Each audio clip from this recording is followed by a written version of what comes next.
It starts the night before. You're lying in bed and everyone expects you to be excited, but instead there's this quiet dread pooling in your chest, a heaviness you can't explain, a sadness you're ashamed to name, because tomorrow is supposed to be your day. And you already know it won't feel like enough. This is the psychology of people who feel sad on their birthdays. And if you're one of them, you're not broken, you're not ungrateful, you're not alone, you're just carrying something the world doesn't see. And today, we're going to name it. Let's start with what no one tells you. Birthdays are not neutral events, they're emotional minefields disguised as celebrations.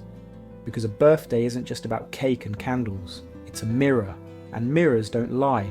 They force you to see where you are, who showed up, who didn't, what you've accomplished, what you haven't, the person you thought you'd be by now versus the person staring back at you in the bathroom at your own party, wondering why you feel so alone in a room full of people. This is why birthdays hurt, because they don't just mark time, they measure it. And for some of us, that measurement always feels like failure. Psychologists call this temporal landmark theory. It's the idea that certain dates act as psychological checkpoints. New Year's, anniversaries, and yes, birthdays. They trigger what's called self-reflection bias, where your brain automatically evaluates your life against an imagined timeline. And if the reality doesn't match the fantasy, the gap becomes grief. You thought you'd be further along. You thought you'd be happier. You thought by now you'd have figured it out. But here you are, another year older, and somehow still stuck in the same patterns, the same pain, the same quietly desperate hope that maybe next year will be different. Except deep down, you don't believe that anymore. But the sadness isn't just about where you are, it's about who isn't there. Because for some of us, birthdays are reminders of absence. The parent who forgot, the friend who stopped calling, the partner who said they loved you but couldn't be bothered to make you feel special for one day, and you tell yourself it's fine. You tell yourself you don't need the attention. You tell yourself that expecting anything is just setting yourself up for disappointment. But that's a lie you learn to survive. Because the truth is this, you wanted to matter, and when no one showed up the way you needed them to, it confirmed the fear you've been carrying since childhood, that maybe, just maybe, you're not worth celebrating. This is called attachment wounding, and it runs deep. If your early birthdays were marked by neglect, inconsistency, or emotional absence, your brain didn't just remember it, it internalized it. It learned that your existence is not an event, that your joy is not a priority, that love, if it comes at all, comes with conditions. So you stop expecting, you stop asking, you stop hoping, and every birthday becomes a quiet funeral for the child who once believed they mattered. And then there's the performance. Because even if you feel sad, you're not allowed to show it. Birthdays come with a script. You're supposed to smile. You're supposed to be grateful. You're supposed to post the photo, blow out the candles, and pretend that this day means what everyone says it should mean. But what if it doesn't? What if you're sitting at dinner surrounded by people who love you and all you can feel is emptiness? What if the messages flood in and instead of joy, you feel pressure? The pressure to respond, to perform happiness, to prove that you're okay when you're not. This is called emotional dissonance, and it's exhausting. It's the gap between what you feel and what you're expected to feel. And on birthdays, that gap becomes a chasm. You smile through the song. You thank everyone for coming. You say all the right things, but inside, you're drowning.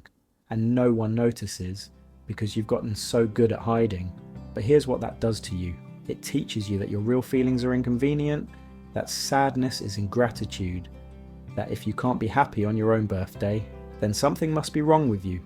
So you bury it, you apologise for it, you gaslight yourself into thinking you're being dramatic, and the sadness you feel becomes another thing you're ashamed of. Let's go deeper, because for many of us, birthday sadness isn't just about the day itself. It's about what the day represents. It's about time, and time is terrifying when you feel like you're running out of it. Every birthday is a countdown. Another year closer to 30, to 40, to 50. Another year where you didn't write the book, didn't start the business, didn't heal the relationship, didn't become the person you swore you'd become. And society doesn't help, because we live in a culture obsessed with milestones. By 25, you should have it figured out. By 30, you should be settled. By 35, you should have kids, a career, a house, a life that looks like success from the outside. But what if you don't? What if you're 28 and still figuring out what you want? What if you're 35 and starting over? What if you're 42 and realizing that the life you built isn't the life you wanted? Then every birthday becomes a reminder of what you're not. And the grief isn't just about time, it's about identity, about the gap between who you are and who you thought you'd be. This is called existential grief, and it's one of the most painful forms of loss, because you're not mourning a person, you're mourning a version of yourself that never got to exist. And then there's the loneliness, not the kind where you're physically alone, but the kind where you're surrounded by people and still feel unseen, where everyone sings to you but no one really knows you, where the love feels performative, obligatory, surface level. You wanted depth. You wanted someone to ask how you're really doing. You wanted someone to notice that behind the smile, you're barely holding it together, but no one asks. Because birthdays aren't designed for honesty, they're designed for celebration, and sadness has no place at the table. So you sit there, cake in front of you, candles burning, everyone waiting for you to make a wish, and all you can think is, I wish I didn't feel this way. This is the loneliness of being misunderstood, of having people love the idea of you without ever touching the truth of you.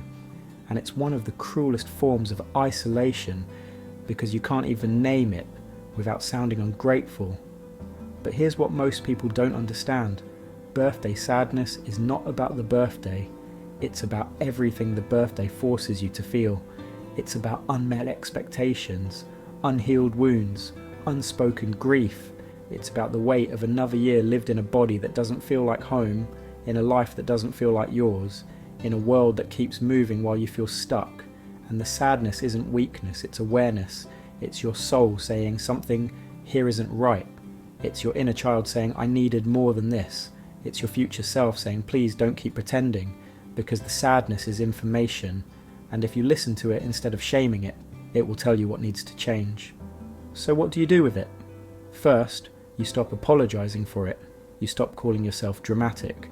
You stop comparing your pain to someone else's and deciding yours doesn't count. Your sadness is valid. Full stop. Second, you let yourself grieve. Not just the birthday, but everything it represents. The childhood you didn't get. The love you didn't receive. The time you feel you wasted. The person you're mourning becoming.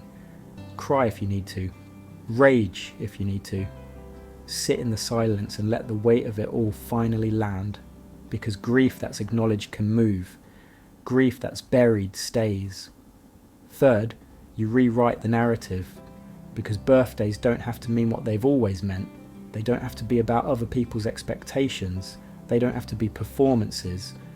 What if instead your birthday became a day of truth? A day where you honour where you actually are, not where you think you should be.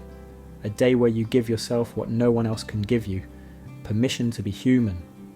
What if you spent your birthday alone, by choice, doing something that actually fills you? What if you let yourself feel sad without forcing yourself to fix it? What if you wrote a letter to your younger self and told them, I see you. I'm sorry no one celebrated you the way you deserved, but I'm here now, and I'm not leaving. That's not giving up, that's growing up. That's taking back your day from a world that never understood what it meant to you. And here's the truth no one tells you. You don't need a perfect birthday to deserve love. You don't need to feel happy to be worthy of celebration. You don't need to have it all figured out to take up space. You are allowed to feel sad on your birthday. You are allowed to grieve the passage of time. You are allowed to be disappointed, overwhelmed, and lost. Because your worth was never tied to how well you performed joy. It was never tied to how many people showed up. It was never tied to the milestones you hit or missed. Your worth is inherent. It was there the day you were born, and it will be there the day you die. And no amount of birthday sadness can take that away. Carl Jung said, the privilege of a lifetime is to become who you truly are. But what he didn't say is how much grief that process requires. How many versions of yourself you have to bury. How many birthdays you have to sit through, feeling the weight of time, before you finally stop running from it. Because healing isn't about fixing the sadness. It's about making peace with it. It's about looking at your life, with all its cracks and contradictions, and saying, this is where I am. And that's okay. You're not behind. You're not broken.